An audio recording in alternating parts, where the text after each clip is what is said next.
close, yeah, it basically is just it's a picture of you. Drag this over to your player, and at least we have something that's going to keep him warm. The fortunate thing is the loss of the meat, which is not really a big deal because there's going to be plenty of food thanks to our botany skills. So we can move. Yeah, we have 4 moves. I think it is actually dependent on whether you actually have the athletic skill that lets you move further, or whether you're going to go through woods or not. So we'll take 1 move this way. The game is randomly generated in some sense, but you know, as in what you can find. But some places are always going to be the same area. So as you can see here, that means that there is a item. If we go to the open close item screen, oh sorry, no, so that means there's something to scavenge. Haha, something to scavenge. So as you can see here, we have some more options. We can run, hide our tracks, spy, or scavenge.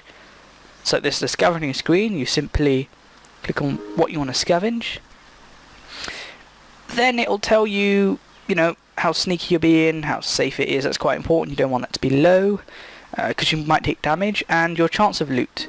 So generally you want stuff that's gonna increase your chance of loot. I think the botany skill in this case helps. Strong helps too, and certain items that you have are like lighters. So let's see, we got the chance. Yes, we've got some stuff. Yep, we've got berries that we can eat, which we don't really need to worry about that now. I basically just did this just to show you it. Can you see the botany skill is helpful because yes, this mushroom is safe. It looks exact same as this, but this is actually death cap. So you know, you poison your player, and you can actually get diseases in this game that will really whittle you down until you just die of disease. Especially you can get that through drinking dirty water that's not purified, which we don't want to do. But anyway, what we really want to do is just find somewhere to scavenge. So I've run out of turns, moves rather. Right, so nothing much here. Move up. There are enemies in this game. Oh, here we go, yes. These are actually urban places that you can scavenge. But as I was saying, there are enemies in this game, and hopefully if we get to that, I'll show you the combat. So what's this? As you pick your way through overgrown ruins, a peculiar sound becomes briefly audible. It disappears but picks up again in a moment, as if carried by air currents. It's a distant humming, like small gas engines, out of place in the stillness of the empty forest and abandoned buildings. If you go north of the Cairo facility, that event is fixed. That will always happen. And it is actually a good place for new players to go. This is just basically saying that you've approached somewhere that you can scavenge. It's not really interesting. Trust me, I'll read the interesting stuff. So we've got an abandoned mobile home. We can scavenge. So can you see here? Because we have strong, we can scavenge brutally, but that will decrease our safety, decrease our sneak. So creatures might hear us, or looters might hear us, and it slightly increases your chance of loot there too. So no useful items, and see your activity has alerted nearby creatures. But you know, it's not always the case that there's going to be a dire consequence from that. So we can scavenge again. Right. Crumbling buildings you've got to be careful of because they might actually collapse. I'm going to chance it here. And it seems that we've slipped through a rotting floorboard. But it wasn't anything serious, so we're in pain a bit. Actually, you can bring up the medical screen here.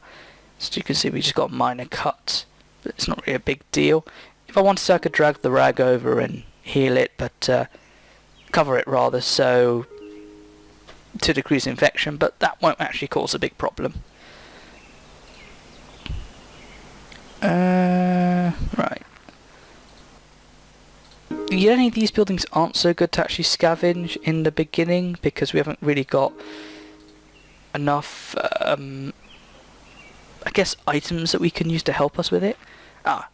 Here we go. This is a fixed place that you'll always find, as I was saying, if you go north of the Cairo city. So for new players, you want to go here, and I'll show you why.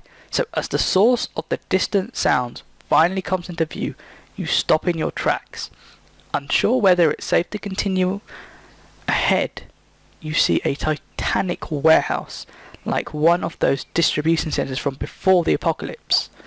There is a dull roar of ethanol generators combined with the occasional rev of unsuppressed exhaust from off-road vehicles. Figures seem to be milling around a low extension on the right, and the occasional ATV arrives or departs without fanfare. You don't think you've been spotted yet, this far out, though with all the activity it's hard to tell. So we could leave Zomzoms, which I wouldn't recommend, or approach the warehouse, which I would recommend. So you cautiously approach the warehouse, noting a bright sign reading Zomzoms. My fraps. The darn FPS is in the way of some of the words, but I'm sure that's not blocking anything. That says Zomzoms, a place to eat. It hangs over a giant garage door, fenced off behind a trap and barbed wire. Bright lights, wielding arcs, and peculiar shadows can be seen in the fenced area, and a din of rowdy chatter echoes from within the building. A semi-trailer attached to one of the loading bays acts as a makeshift gate and pedway into the warehouse. Ragged-looking figures line up alongside the trailer, watched over by armed mercenaries. It looks more like a club than anything else, except for that trap area. Just then, your stomach sinks when you realise there is a truck on the other side, offloading prisoners or slaves of some sort.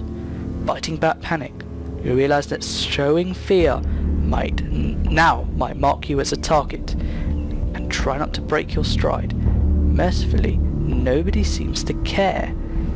We're still going to approach the line. So, while in line you feel a flutter of anxiety each time the line advances. With each step, you try to catch a glance of what's going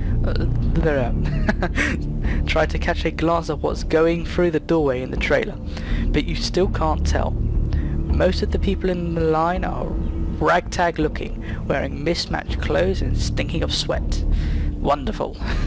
Some confused, others bored. The guards are better groomed by comparison, though you suspect they'd just as soon murder you for your clothes if they weren't being paid.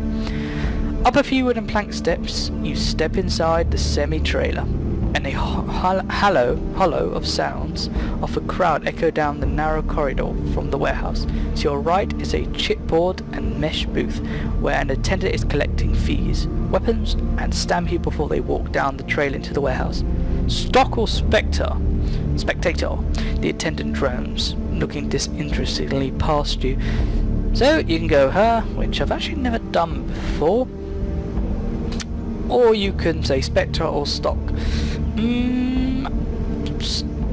I'm not going to spoil it for you in case you're thinking about getting the game, but they'll both have their repercussions. The one I've done them both, apart from this her option. Let's take it. Never mind, she exhales, stamping your hand with a similar number, and nods another grisly and nods to another grisly merc who checks you for weapons. You receive a chit for your confiscated items and are ushered down the trailer. You hear the man behind you answer spectator to the attendant before passing into a wall of sound inside the warehouse proper. Okay, I see. So that basically would be the same as saying that you're stock, but you're going to see what that means. So, inside, it's 1 part super club, 1 part gladiator pit. A wall of sound assaults your ears as you cross the threshold. Part human cacophony? I think that is cacophony. Part generator exhaust. Most frenetic industrial music, and the smell of food and smoke. You can't hear it over the noise, but you can feel your stomach rumble at the smell of the sweet barbecue. There is so much to read here. The cavernous warehouse is dominated by a dirt floor arena with high mesh walls. Spectators ring the pit on 3 sides, the 4th reserved for a large garage door leading outside into the trap fence courtyard. Beyond the door, you catch the flash of wielding arcs, where it appears scrapyard robots are being prepped.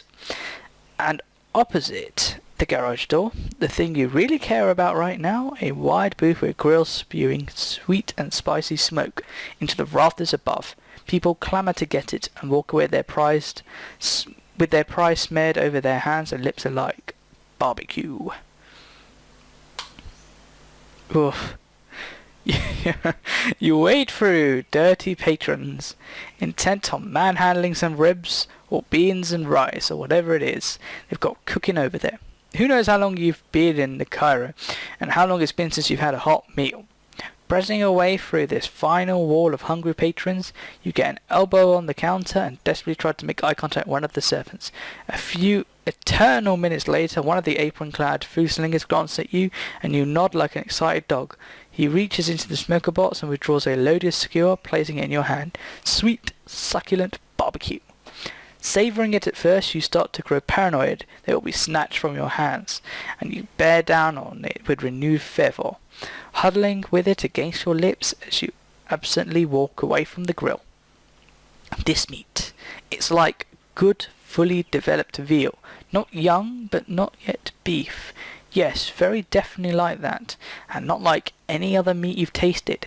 In fact, so much so that you think no person with a palate of ordinary normal sensitiveness could distinguish it from veal. It is mild, good meat, with no other sharply defined or highly characteristic taste, such as, for instance, goat, high game, and pork have. The steak is slightly tougher than prime veal, a little stringy, but not too tough or stringy to be agreeably edible. The roast is tender and in colour, texture, smell, as well as taste, strengthens your certainty that of all the meats you habitually know, veal is one meat to which this meat is accurately comparable. I apologise for my bad reading. It's just a lot to read. Just then, an announcer pipes up with that same oscillating voice every strip club... Oh, no, my fraps is blocking it again. Every strip club seems to have. He starts hyping the crowd. "Can you count, suckers?" he shouts. Patrons start yelling back. "I said, can you count, suckers?" On cue, a testosterone-fueled wave of shouts comes from the floor. "Raise those numbers," he calls with expectations. Everybody raises their fists in unison. The music changes, light switch to UV, and numbers appear on all the stamped hands. Your heart starts to race as you realise what's happening. What is happening? Looking around, everyone has a stamp, but most of them don't look like yours. Everyone has numbers, but it is clear now what these symbols are. Most patrons have silhouettes of vultures next to their numbers. You look down at your hands. Yours is a lamb. The announcer calls a number. A low number. You feel a bit nauseous, but also relieved. You raise your hand. Nearby patrons looking suddenly, then quickly losing interest in it. A scream of protest erupts from the far side of the arena, everybody looking across, where a commotion is starting. A man is hoisted into the air like a crowd surfer at a concert, and is propelled to the arena gate. Patrons claw the remainder of his barbecue from his flailing hands, fighting over it like dogs. Guards wrangle the struggling man, who is then tossed to the dirt floor in the arena, and the gates